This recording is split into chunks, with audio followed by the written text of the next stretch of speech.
Hello, happy bros. Hey, you're about to get a face full of the Kenn Bosak. He's a mentor. That's what I heard. He's a connector. Oh, yeah. He's a brilliant leader. I've seen it. He's Kenn Bosak. Oh, happy bro. You gotta get some Bitcoin and hold it. Happy bros. You gotta get those NFTs and you gotta hodl that stuff. You gotta hodl it. 'Cause I'm Kenn bro. We got your Bitcoin, bro. He's an original.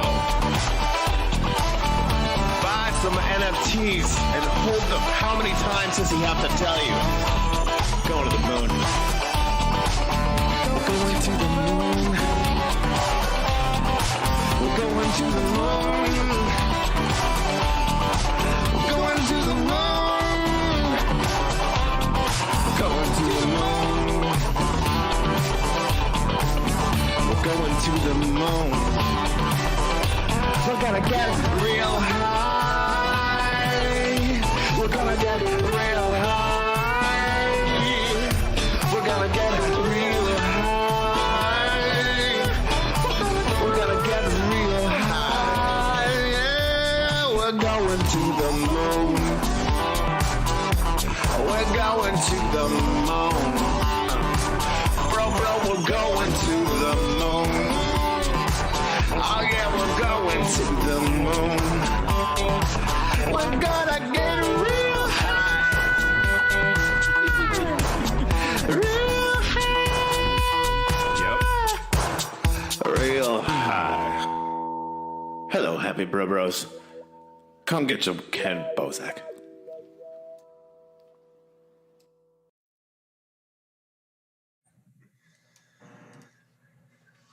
Hey, welcome to the show. This is my fucking show today because Ken and I battled and I won. So welcome. I'm Nathan McCrorey here with Kenn Bosak. Ken, announce our guest. Crypto Yuna, how goes it? I'm good. How are you guys? Just enjoying the day. I appreciate you taking the time to schedule to come on the podcast and chat. Maybe if you could give the audience a little bit about yourself, let them know maybe who Crypto Yuna is and how maybe you got into where you're at right now with the crypto space and crypto art with NFTs. I'm just a crazy eclectic artist that was in cryptocurrencies, and I saw crypto art in a tweet and went down the rabbit hole because I was like, I can get paid with cryptocurrencies for selling art. Let's go. Yeah, a lot of people realize that, you print your own money all of a sudden. It's pretty incredible. When was that this? was a good intro, by the way, Ken. Thanks. I appreciate you. So when did you first get the whole NFT crypto art thing in your perspective? When did that kind of come across your plate? At the end of 2019. Oh wow. So okay. I was in cryptocurrencies at 2018. I had bought the Litecoin and then it crashed. Thanks, Charlie Lee. You fucking sold it all. Or like dark. So I'm like, well, I guess we'll just wait till it goes back up. And I just kept watching it on Twitter. And then I saw that tweet around 2019 and it was by Robness. So then I started talking to him and like, where are you minting this stuff? What are you doing and stuff? And so then I got my first mint though wasn't like until a month or two later. Like that was still I want to say quick, February though. 2020. Yeah. So it only took you about 60 days to actually go from like, hey, what is this to, hey, look what I just did. Yeah. I mean, it was dirt cheap. Why not? I could mint for 32 cents. I had $5. I could test this out and not lose nothing. Right. It was a very, cost-effective experiment at the time. What do you think about artists that would be in your situation or position then, looking at the situation of like Ethereum now? Are those opportunities still there for artists like how you were coming in 2019? I think so, but you got to be savvy so you don't get killed with those gas fees. So I would be looking for, where can I mint for free? You know, what layer 2 solution's going to solve this for me? And is this Ethereum the only blockchain that's doing this? What other cheaper way? You know, Tezos is doing it. You've got Polygon setting it all up, and Polygon setting a great standard. Yes, Absolutely. Yeah, I love working with them. And they sent me well, let me see. It's on. I tweeted it, but let me pull this up real quick. They are the creme de la creme of layer 2s right now. Oh yes. Especially when it comes to like minting and just exchanging tokens and whatnot. I mean, they're kind of the people to beat, and they're also kind of headed where the puck's going too. They're not just like doing good where they're at. Solving They've got the a problem lot for Decentraland and everything. So. Yep. They're incredible. I love them. MintNFT.today. So they sent me that and said to push this out because it's negligible gas fees on Polygon. So it's a super easy way. You don't have to be approved. You just mint. So that's what I would be doing as a new artist in this space. I'd be going for those platforms. I wouldn't be fooling around with Foundation. This and all that. looks super user friendly. All you have to do is connect your MetaMask wallet or your wallet connect right here, which, you know, I believe you could even use the Coinbase wallet or like Trust or something, you know, and then they have the Arcane wallet down here. But all you have to do is title it, description, and you could even do an 1155. That is really interesting, that you can actually choose from the 1155 or the ERC 721 token when you go, and it looks just like Dropbox over here. You can even put a link to your Twitter account. Yeah, it's amazing. I think that's what I would send newbies to. I'd be like, start here. Yeah, it looks just Don't like fool Dropbox. around. So if you're already familiar with Dropbox, I mean, it's technically kind of the same thing, except you're maybe uploading more than one copy of the photo, because you can choose like how many you want to make. Have you had artists or people reach out to you about sort of like strategies with how to use NFTs, like mint ones, mint tens, mint thousands, and how to kind of evaluate those or something? Because I have so many people, and I don't make my own art. I curate, I inspire, I'm a muse, I collaborate with artists. But I made one piece of art hanging up on my wall right there with Nathan, and that's about it. Like, so I don't know really it's all you need. Like how to tell an artist, like, you know, what that's like strategy would be. I'm just curious, like, what advice would you be able to give to somebody that's sort of coming in and not knowing the difference between like a mint 1 or a mint 1000 and how to evaluate those to their community? Yeah, that's tricky. First off, don't mint the same work on multiple platforms. That's like a huge no-no. Everybody knows. So don't ever do that. Not everybody, though. That was probably the best advice somebody heard today. I like you saying that, number one, honestly. Yeah. It's very important. And if you're going to mint multiples, I would not mint like 1,000 of them, because you're not going to sell them. I've never seen anybody do well doing that. You're going to mint multiples, 10 or 20 or something, unless it's like a big event. People want one of one. Yep. People want scarcity. The bigger names get away with it on the auctions because they have a footing in this space. So they can mint, 10 works, and the first one goes for, 30 ETH, and then the next one goes for a little bit less and stuff. And they're promoted with that, so they're making money doing that. I don't do well with minting multiples. I never have. So I'm not going that route. No, that's a good call, actually. I think maybe that's something people might want to focus on is your following base, right? The ratio. If you only have about 10 to 100 people interested in your art, why would you make 1,000 prints of it? And if you have 100,000 followers on Twitter, maybe it would kind of be rude to only do 10 of them because you have thousands of people that want one. So I guess the scaling ratio from an artist would be, well, what are your buyer to sell ratio? Can you sell 100 pieces of art to 100 different people? If not, maybe just do 10. Or for now, I've been trying to really emphasize artists to get into what you mentioned, mint one of ones. Just mint one of ones. Do that until you have 100 people begging you for the same piece of art. And now you have people that want to buy 100 NFTs that are all the same down that mint line, but they're all different people that are interested now. Yeah, I agree. I totally agree. You've got to get a good name and market yourself just right in order to make that work for you. Yeah, and the interaction that you get on Twitter is actually a good indicator of what you might sell. You know, if you get 30 likes on a piece, you might be able to sell like between 2 and 5, maybe, if the price is right. And it's just realizing that you know, like you said, if you get like 2 likes on a photo, don't mint 1,000 of them. Not even 2 people said that they like them. So that's one metric, but generally, yeah, one of ones are probably the way to get started.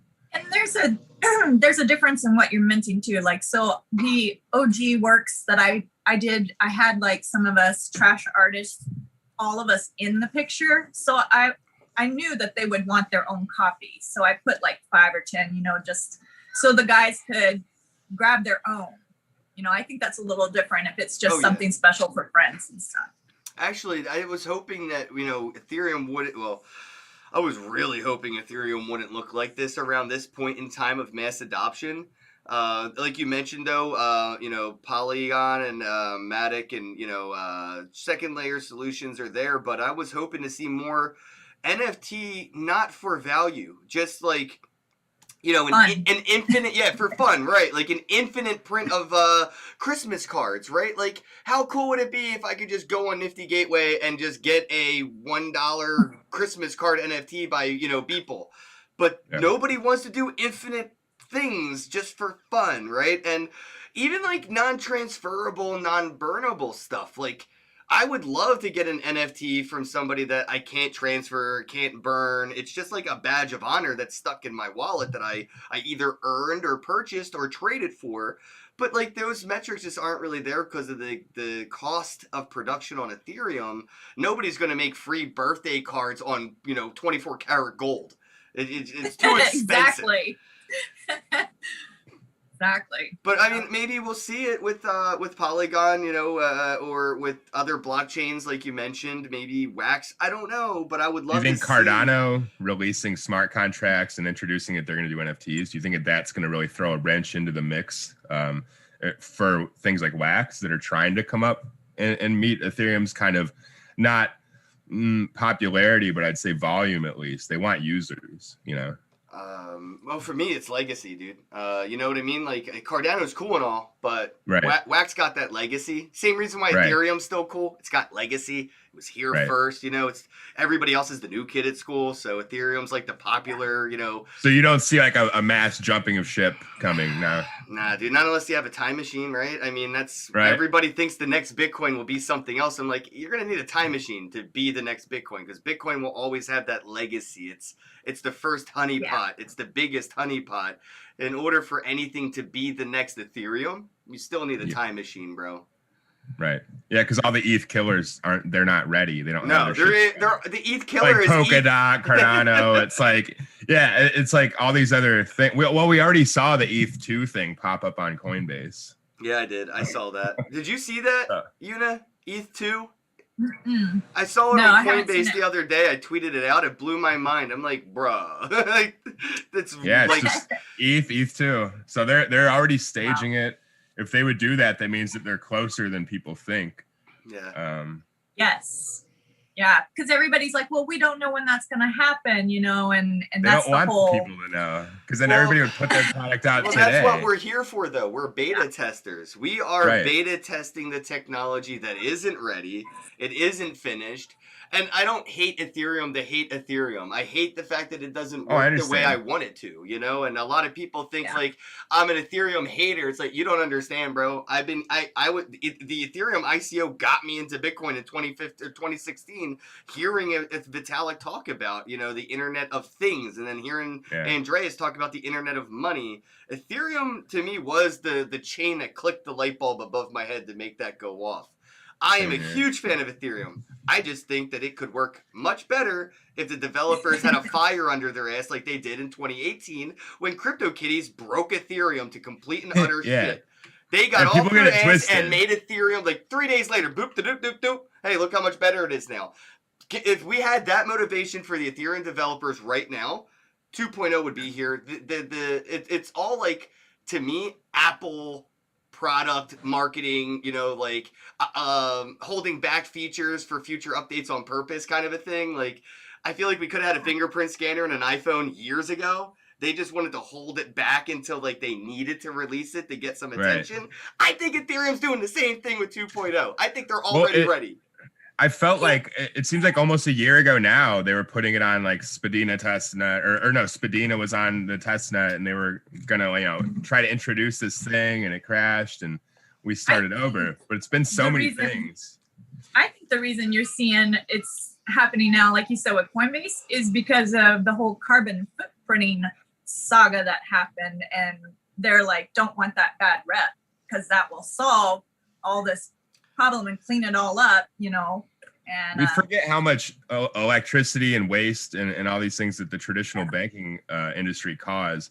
Just the amount of plastic that they use to print credit cards, and all those that they can get thrown away and end up in landfills. Like, just that alone, the envelopes that they send out. I mean, I ain't gonna lie. How much power are they using too? I'm definitely with the part of like, let's ban straws and plastic bags in grocery stores kind of crowd. I'm with that crowd because like the plastic bag exists for eternity and you only use it for 30 seconds from the store to your car, from the car to your kitchen, and it's done being used, but it exists forever. Well, that's what I'm saying. Like what Nathan mentioned, yeah, with the fiat thing, you can't even measure how much their carbon footprint size is. Like, it's unfathomable of the fiat system, from banking to credit card to the armored trucks to the ATM. The entire fiat system. Nobody pays attention to that. What they see is the headlines of Ethereum is doing this, NFTs are bad, you know. Yeah, well, Bitcoin started 10 years ago. The clean NFTs. Right. Well, Bitcoin came out, you know, 2009, 2010, right, with the white paper and Genesis block. Global warming kind of started around then. I'm not saying, you know, it's a thing, but it's a strong coincidence. Maybe Bitcoin started global warming. You stop it. Dude, just keeping the lights on in all these banks around the world probably is like equivalent to man, Nathan, we were walking around in Philadelphia. Didn't we point that out to each other, right? We were walking down Philadelphia, Market Street, and we were like looking midnight, maybe 1 a.m., right? Like, we're walking around, and there's maybe 6 banks that we can see just down the street, like bank, bank, bank, bank, bank. And all the lights are on. Nobody's in there. The TVs are on. They're watching, and like, no. And I'm like, these are all the same people that complain about Bitcoin electricity waste. They're wiping their ass with money is what they're doing. They're like, just keep them on. Who cares? You know, like there was homeless people sleeping in like in the lobbies bank. I posted of that the photo. ATMs. Yeah, like where the ATMs have that little lobby area. Like, that's what it's turning. So much waste. Well, well, we've seen it happen with the landline industry. You know, the home landline companies. They're all gone. They don't even exist anymore. Remember Ameritech? No, you don't. Atlantic. You know, even like the horse and buggy industry. There's not one horse and buggy company that makes automobiles today. Pretty sure we're not going to see any of these bankers making cryptocurrencies in 100 years from today. They're going to be very obsolete and outdated. And what we're starting to see is even within Miami, right? They're renaming sports stadiums after cryptocurrency exchanges now. So I'm waiting to see these banks on Market Street turn into, like, you know, Binance, Kraken, Gemini buildings, because that's the evolution that we've already seen. I remember being a very young kid and seeing, like, you know, Bell Atlantic and thinking of, you know, James Earl Jones' voice from the Bell Atlantic commercials, and seeing, like, Bell Atlantic, you know, football stadium. And now I'm a little older and it's all Comcast this, Comcast that. The internet providers have taken over the landline. I see it already starting to happen, you know, but that carbon footprint conversation's only there because it's impossible to measure the fiat systems. And therefore, it's a one-sided argument. We can't even put the numbers together to say this is how much they're using. So it's almost unfair in that sense. But what's a good thought, though, to have is with knowing the carbon cost and creation and utility of crypto and blockchain, that can go into the taxation of it. We can price that in. Like if using this causes that, we can price in a tax that can actually go towards solving it. It could be a self-solving, self-funded thing. But because the other system doesn't have those abilities, it's kind of just like, oh, who cares? You know, it's not a big deal because there's nothing we can do about it. It's just the way it is.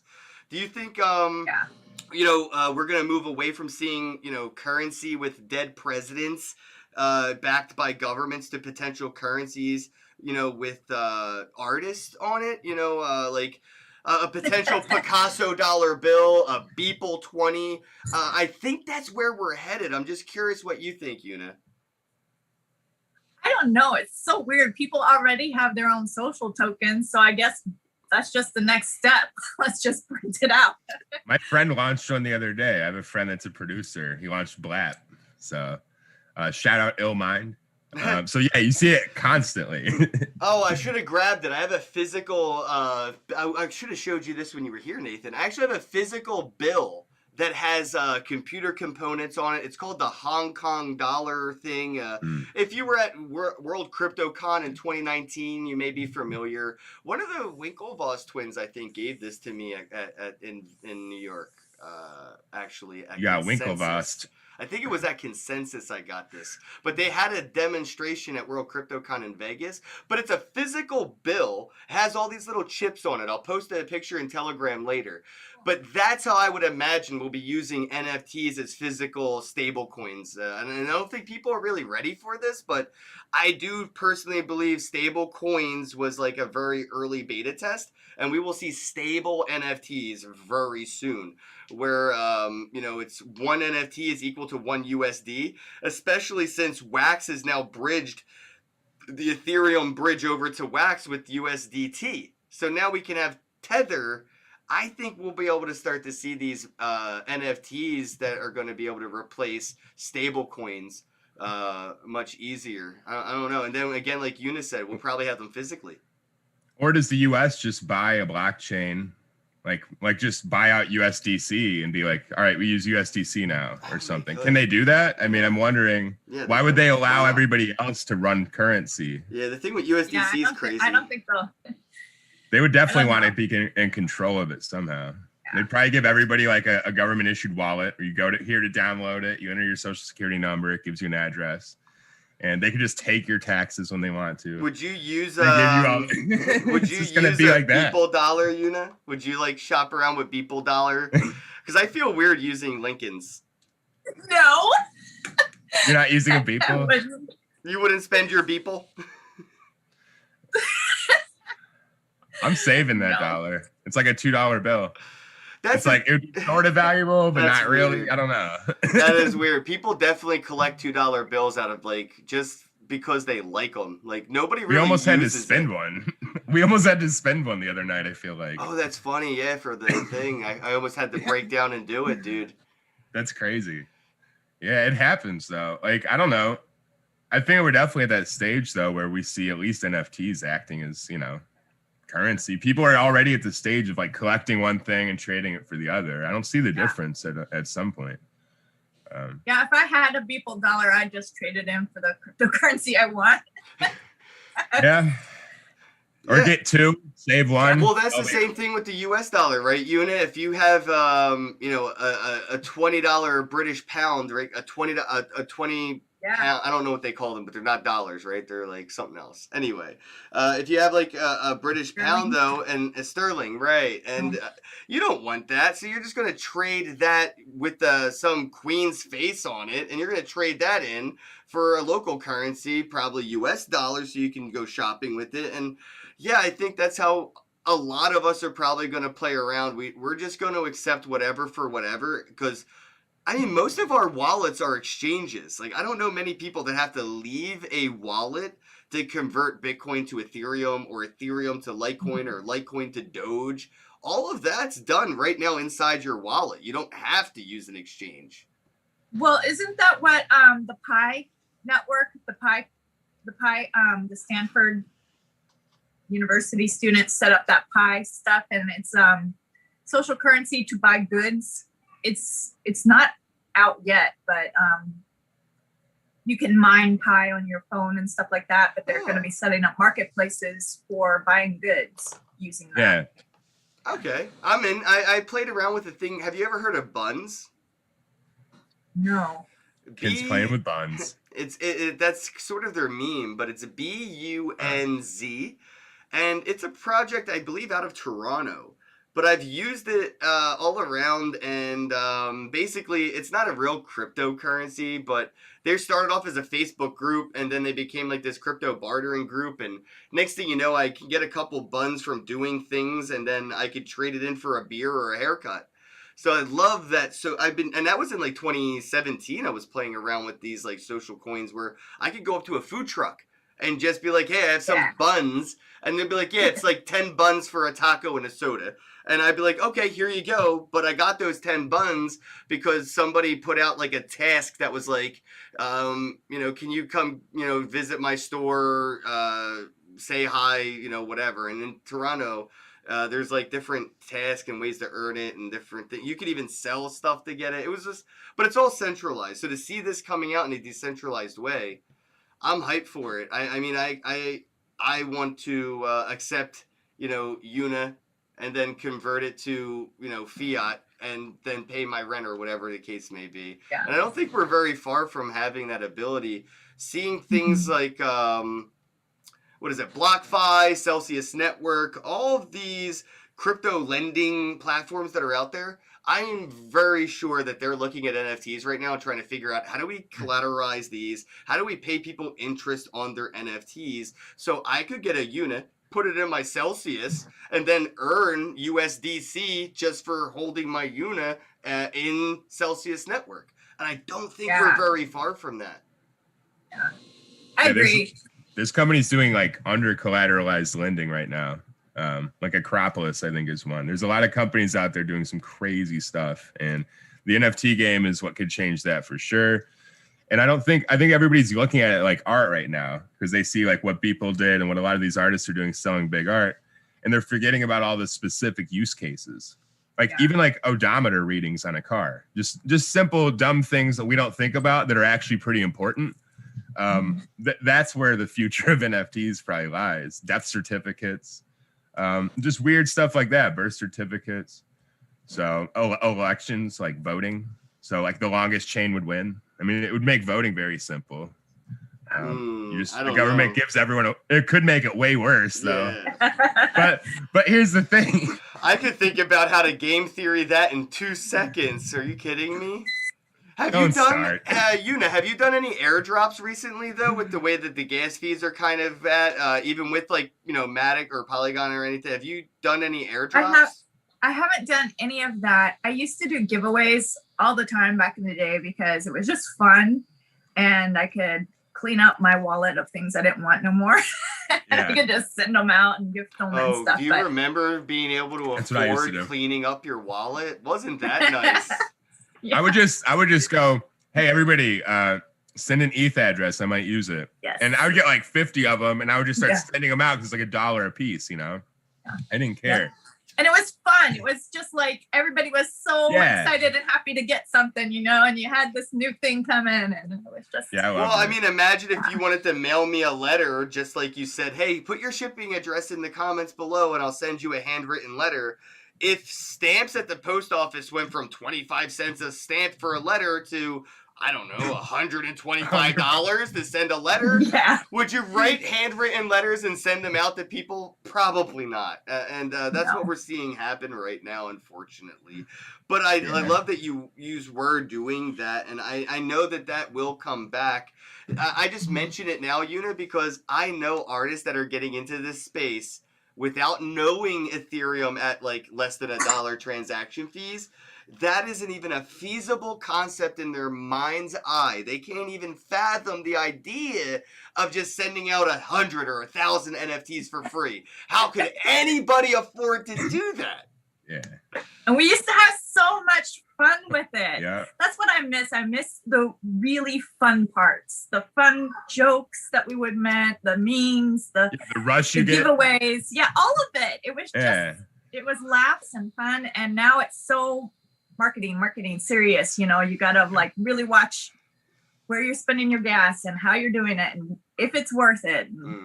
Yeah. I'll tell you all right now, if you don't think it's worth it, it's still worth it because you made it. Yeah. Do it. You know? That's the problem with being good at things is they turn into businesses.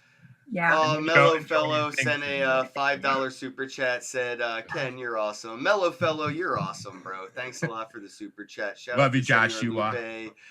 Bitcoin Blues Lupe. brother in the chat. Exciting world cryptos. Thanks for tuning in, everybody. He said buns. Yay. See, some people know what the hell I'm talking about. Not many though, unfortunately. There's But gonna be a total buns, like you're like Twerky Pepe's little thing. Now we're gonna they see a should bunch of totally. buns. That should be a collab. Oh, now that you Quirky mentioned- buns. So, what are your thoughts on like? Twerky buns. What are your thoughts on like the DC Comics coming after artists that draw like Batman like art and NFTs and Yeah.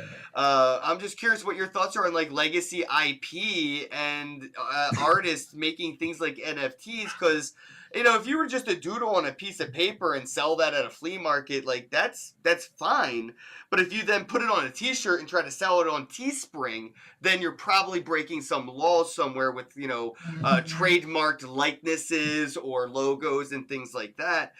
But you know NFTs are in that weird middle, like it's not the same but it's being held accountably to the same. Do you see you know what's happening right now? I'm just curious on your thoughts on like being able to not draw a Batman NFT and sell it to me. I think it sucks because early on copyright crap was, you know, nobody cared. We were all doing stuff and we were having fun and you had that freedom and it really released a lot of freedom. Now I hear on Clubhouse, well, copyright and you can't do this and you can't, and they're starting to really regulate this and like get this little tight rubber band around the space. And it's just like, I think it sucks. I think if you want to mint a Batman NFT, mint it. Yeah, I'll buy That's it. my thoughts on it. Yeah. I mean, but then you're going to Yeah. get the lawsuits coming in and all these lawyers, you know, seeing, Well, let me take you to No court. one needs to know who you are. We only know who Yeah. you are because you want us to. But for all I know, Yuna, you have 10 different Twitter accounts. You're friends with all 9 of them, and you all talk to each other like you're different people. I don't know. Yeah.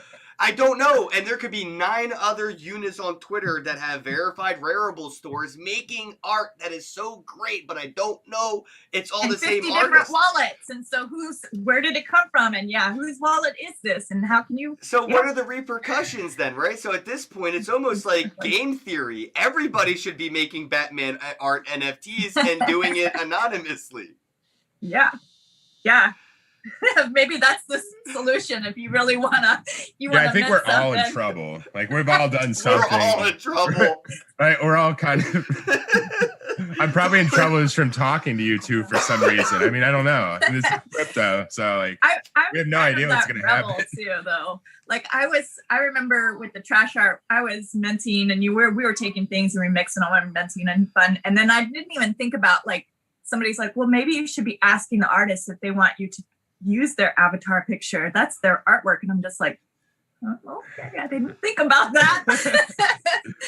Yeah. And that's okay though. They're Like friends, so that's like part of being an artist that's authentic though. Like whether you like, you know, made a faux pas or not, like it was genuine. You were expressing yourself. And I accidentally broke a rule. I offended somebody. I did something unartistly even. It doesn't matter. That's a part of your artistic process, and everything happens the way it should. I've actually seen people lose their verified accounts recently over misstepping and using somebody's content in a different light, in a weird, you know, and just maybe not thinking it through, just being excited, just trying to have fun. And we move fast, we break things, we learn from them, and I don't want people to be discouraged when they fuck up. Because the best thing you can do in 2021 is fuck up. If you don't fuck up this year, you ain't learning nothing. push the boundaries, see where you can go. Like, and when you're moving fast, you knock shit over sometimes. Yep. And it's just the way it goes, but it shouldn't stop you from trying to get where you're going. I mean, the platforms are doing the same thing. They're messing up on certain things and learning as they go. I mean, a lot of them can't even onboard new users. What are your thoughts on As Rarible being, semi-centralized in that sense that they could just like maybe cancel your Rarible listings that you have for sale, and they've done that already. They called it an update, and you had to re-put up your things for sale, or the potential, right? And I'm only bringing this up to Yuna, and maybe you can chime in on this after, Nathan, is I do worry about these marketplaces that are sort of those, gated communities, those walled garden NFT marketplaces, where they could potentially start to do what we've seen happen with like iTunes. They were very friendly to indie musicians in the early days. iTunes welcomed everybody. And then mainstream came along and iTunes said, fuck you, fuck you, and fuck you. We only want Hollywood now, and iTunes is a Hollywood circle jerk. I'm starting to see Rarible starting to basically pay Taco Bell to join Rarible and sell taco NFTs, and the potential to mandatory KYC their artists, right? If you wanted to list an NFT for sale on Rarible, they could quite easily make it mandatory for you to commit a KYC process to get approved just to sell your art on Rarible. So I'm just curious maybe a little bit about what your thoughts are there coming from like that point of view. I have a fondness and a love for Rarible because it was the Rebel collective in the beginning, and we helped build that platform. But like you said, big money's in it now. Big money is invested in it, and they're going to have a say. And then I don't know if Rarible is going to be able to stand up to that. I see them kind of playing along, really. And changing a lot of stuff. When they delisted everything, I wasn't too upset about that because to relist it was free. It didn't cost me gas, and it allowed me to clean up my wallet. Right, that was nice to relist everything. Right. Yeah, I looked at it like a social experiment. That like, you know what I mean though, sort of like with the Boston Marathon bombing, when they shut the city down and went into like, the whole knocking on the doors, Patriot Act kind of this, like it was weird, during I was like, where are you going with this? So it sort of looked to me like it was just a stress test. It was sort of like a, one of those, like right now with the pandemic, it's sort of like a social test. Like, hey, let's see if they pass this test. Yeah. They delisted everybody's sales, and they, gave you a stimulus of letting you relist things for free, and people forgave them, but they got to basically go, okay, we can do this and people won't be that mad at us, and it is doable. That to me, that's how, and my tinfoil hat might be on a little high. Isn't that depressing though, to know that we can all just be bought so easily though? Like it kind of depressed me to know that we can have all of like we could have like everything threatened, even our mortality. No, and but just to offer up like a few grand. That's not what I'm trying to do, man. No, I'm trying to get I know. I'm saying Yuna could definitely start her own marketplace, is what I'm saying. She doesn't need Rarible. She doesn't need Nifty Gateway. She doesn't. It goes back to the social currency. Without the artists, marketplaces like Rarible, all they are is just what they're becoming, the mainstream vending machine of Taco Bell NFTs and all that celebrity bottled bath water and underwear in a Ziploc bag NFTs. That's basically where they're headed. And what I'm seeing happen is artists like Yuna definitely have a following of their own that they brought to Rarible, going, you know what? Just go to unit.nft.com.art, whatever, and buy my shit from myself. And then other people that are in her community, like mine, will say, hey, will you sell my art on your website? Will you sell my art on your website? Like, yeah. And that's where you get these pop-up flea markets all around these mainstream shopping malls. And if you look right now, shopping malls are dying. Flea markets are thriving. So this is already happening. It's proven. Oh, it's happening. It's happening. The social currency thing is what solves this. With DNX. Hang on, let me grab my Twitter. Oh, see, but that's what's exciting about artists having their own currency, because you skip that step of having to use an exchange, and you don't even have to create some elaborate thing either. they're going to their investors. DNX is, they already proved that they can get investors with 500 ETH was poured into this concept and stuff, and they gave it back, but now they're setting down their roadmap.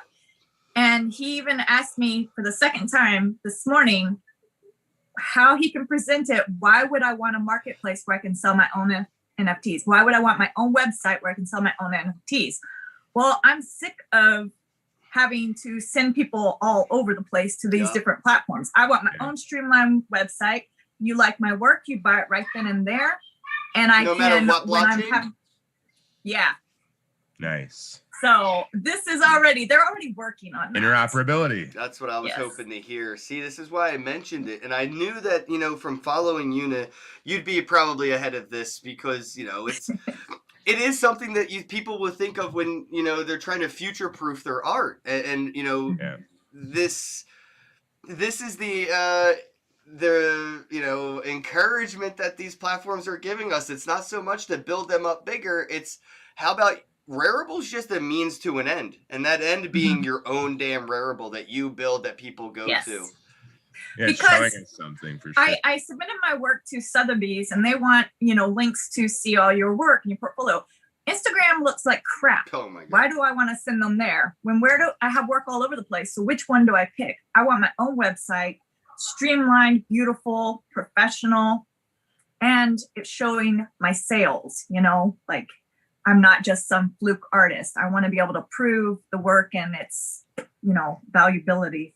You're showing you essentially have like cash flow coming in. Yeah. You want to be able to reflect that as an artist so you can get sponsorships. I mean, that's a big thing. Yeah, I've been doing with that too. It's hard to find ways to, you can dig up all this information, but then you're taking out of your day again. If we can just get everything in one place, it's gonna be so nice. Well, you know how Rareable created Rary out of thin air and manifested this value, right? I don't think it would be far-fetched to say if you go to Yuna's, website to buy Yuna's art, and then maybe Unicoin comes out and now she sells her art for Unicoin, and it's usually sounds nice. 10% cheaper than if you were to buy it with, Ethereum or something. And now the incentive to, use Yuna's there, people that were already, and the same thing Rareable did, right? Every artist should be doing the identical thing, creating your own currency, selling your own art for your own money. Rewarding your collectors. Yeah, all of that. Yep. All of it. Yeah, airdrop it to your biggest buyers. You could use a random RNG to evenly distribute the airdrops. And then you could set up sell orders to kind of make it your own stable coin. You have so many sell orders for $1 for whatever that, it would be really hard pressed to manipulate. Because you have such a large sell wall and everything, and you could kind of keep it there. It's impossible, but...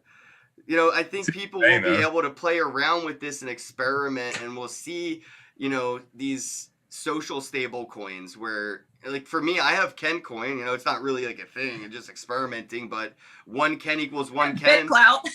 I can't get into BitClout. As many of my friends keep joining it, I can't do it. I'm sorry, everybody. I spent like $20. I'm like, if it's a scam, it's a scam. No big deal. I spent $20. Nah, if it's a scam, it's a scam. If it's a scam, you'll probably end up being part of a weird class action lawsuit and making some money out of it. I don't know. $40. The thing is, though, we don't know anybody who's really behind it. The developers aren't really public. And great, I get it. You don't know who made it, and if they exit, how are you gonna find them? Right. So, yeah, but it worked out for Sushi Swap. Right. Yeah. It worked out for Big Connect. Honestly, it's done. It's like things have gone okay for certain people in that scenario. And not though, right? Everyone always goes to like, hey, but we don't know who Satoshi is, right? So like, come on, guys, we don't need to know who this is. And I'm like, but if it's like your secret identity. This is a little bit different. Yeah, I'm telling people to buy coin from me, from you on there, and I don't know who you are. That's my lawyer would slap me on the back of the head with a baseball bat. Just bought my own coin. Yeah. Right? Yeah. Myself. I just don't. If I knew who the CEO of BitClout was, I would use it. But like, that's the thing is, I don't want my community to experiment with something that might be like, I can wait. Yeah. If it's still there in a year, count me in. I've been hoping for a while I you do create. like what Big Cloud's doing. Don't get me wrong. It is cool as shit. Yeah. I want you to have a small crypto named Kenny's, and it would mimic like a penny. Pennies. Yeah, Kenny's. Pennies. I've been thinking about this for a minute. Kenny's pennies. It's so stupid. I love it. Then it would be amazing. I know. I was gonna pitch it to you off air. I was like, let me just do it. Who cares? Somebody else should do it, dude. I don't care. We don't have the time for that. I would buy Kenny's. I just need to know again. Who are you making? Yeah, I'll take 100 of them. Here's $1. 100 Kenny's pennies. Yeah, come on. But I think you know what Big Cloud's really doing, Yuna, is setting it up for you to have your not just use BitClout, but that means to an end, just like Rarible is. It's just that.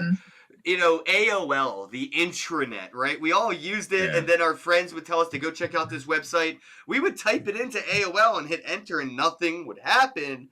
And then we're like, but it's not on the internet. And your friend's like, yes, it is. You're not on the internet. You're on the intranet, which is, you know, AOL's little walled garden. I think, you know, what we're going to see with BitClout is that it's AOL's free starter disk for 20 hours of internet time or something of social currency. People are going to experiment in BitClout and then do exactly what you're doing, you know, by making, you know, that Rarible-esque marketplace for yourself. You'll just incorporate what you're learning in BitClout, just like you did from the Rarible experience, right into this. And I'll be able to buy Yuna art with Yuna token right on Yuna.com. Yeah. Also, with BitClout, if it is a scam, then the ones that will build a real one are taking note and going to watch what mistakes they make. So it's coming anyways. Yep. It's going to be in the space at some point. Can you name your thing Uniswap, please, though? Because that was so good. It was just, I need it. I need it.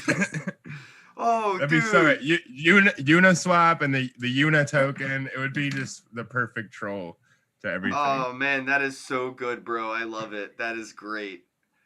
Oh. So there are Unitics social tokens. They're called Unitics, but like it's lunatics. a K-pop. I get it. I dig it. It's a K-pop idol group, a girl group in Korea, and her fans are so diehard. They start tagging me on everything just because I have the same name. Oh god! And like now, people think that Unitics are my tokens, and they're not. Oh, It's wow. just like, well, You should play on that and get all their followers. right. I would just say it is, and Start making artwork of them. if you start accepting Unitics for your art, technically, it's it might work out. it's a win-win on both sides. Yeah, you might have a technicality there. I gotta get you to send me a DM to that K-pop so I can check it out because I've been watching way too much anime for a man with a beard like this. But the one I'm watching right now is about a K-pop band, but it was 3 men in the mafia, and their mafia boss made them get a sex change to join a K-pop band.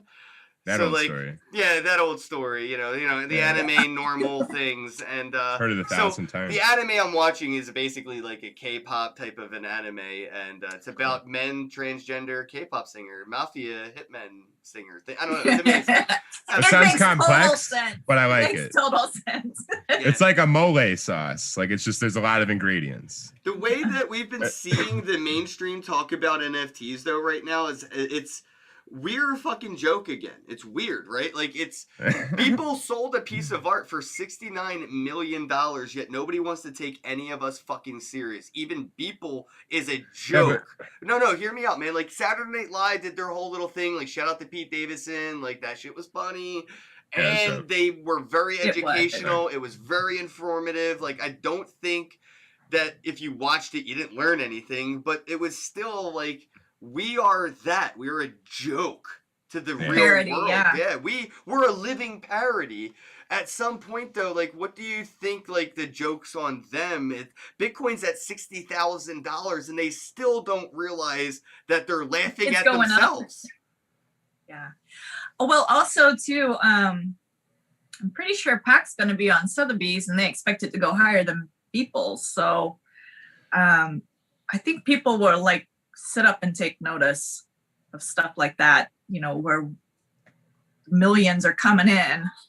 Yeah, but, I'm still not on Facebook, for instance. There's a lot of people that will never accept certain things, but also Bitcoin hasn't even gotten like retail adoption yet fully. I mean, once you can like do that, the joke's going to be on everyone else, because then it's going to be this thing that's like hundreds of thousands of dollars that people should have invested in that you actually need to spend in places.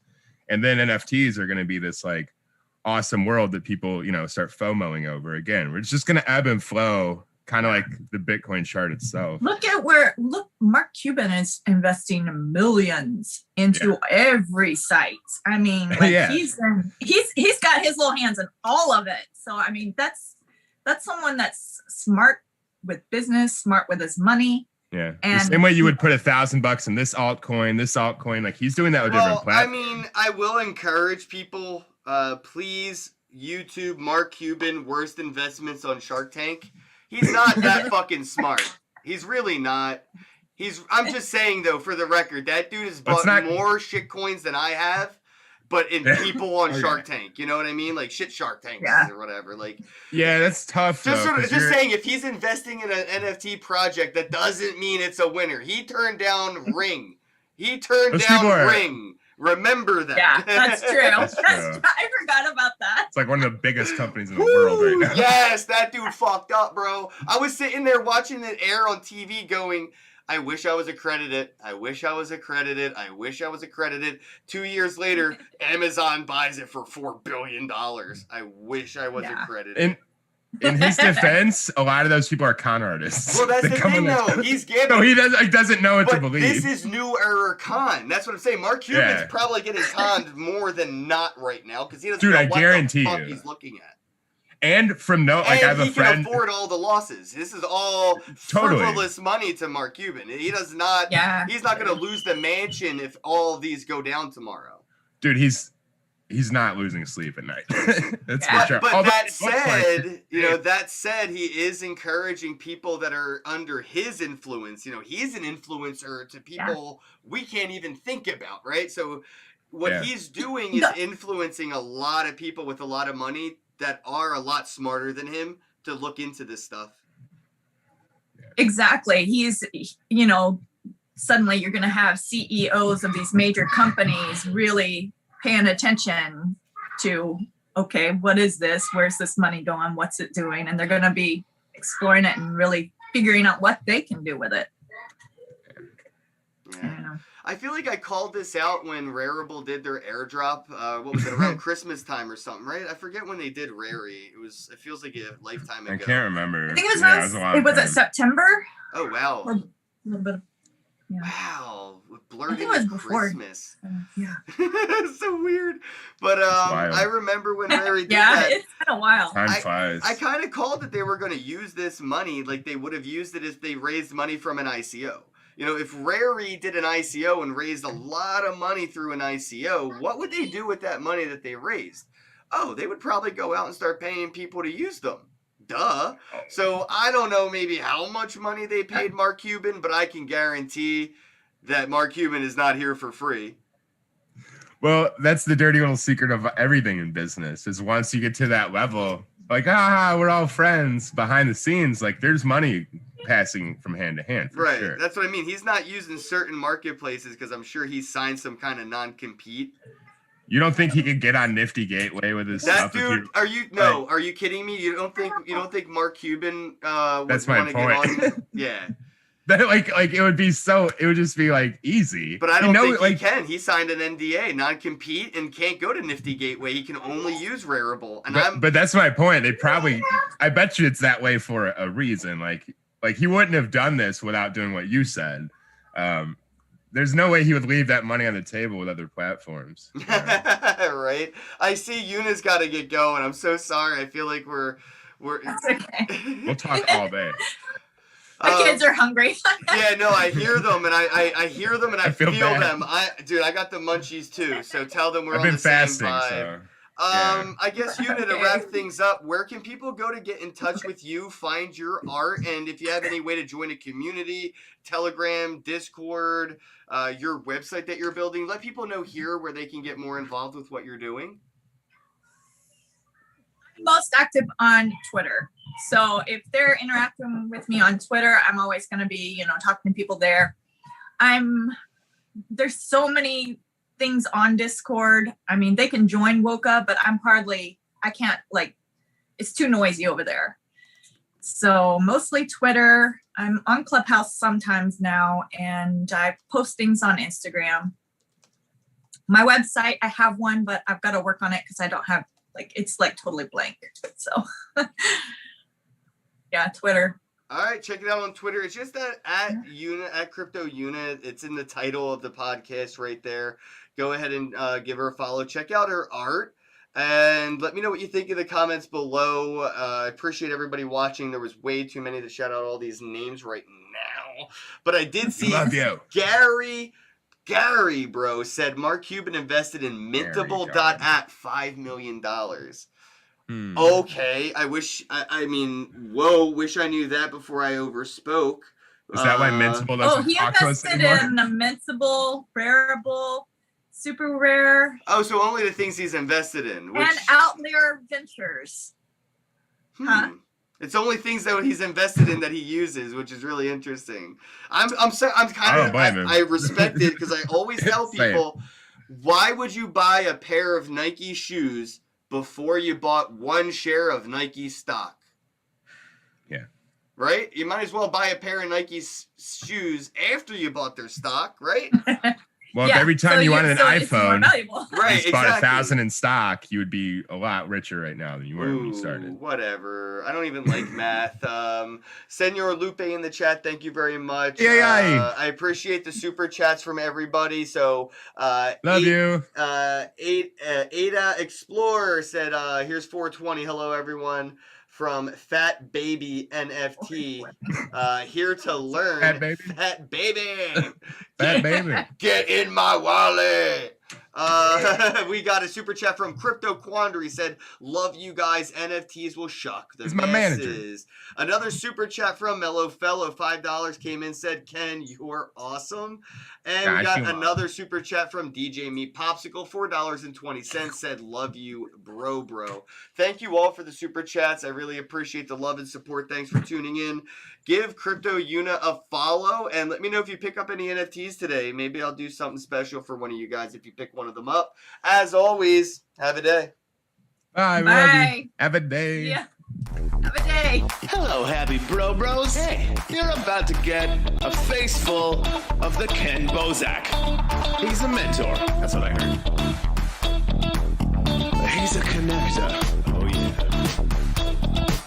He's a brilliant leader. I've seen it.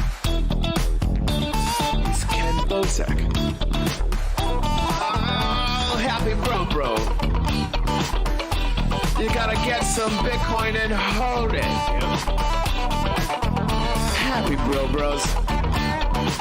You gotta get those NFTs and you gotta hodl that stuff. You gotta hodl it. 'Cause I'm Kenn bro. We got your Bitcoin, bro. He's an original.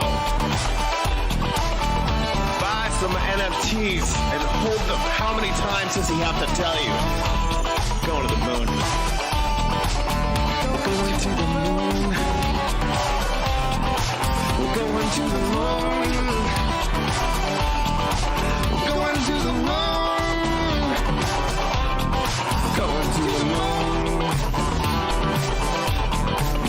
We're going to the moon. We're gonna get real high. We're gonna get real high. We're gonna get real high. We're gonna get real high. Yeah, we're going to the moon. We're going to the moon. Bro, we're going to the moon. Oh yeah, we're going to the moon. We're gonna get real high. Real high. Yep. Real high. Hello, happy bros. Come get some Kenn Bosak.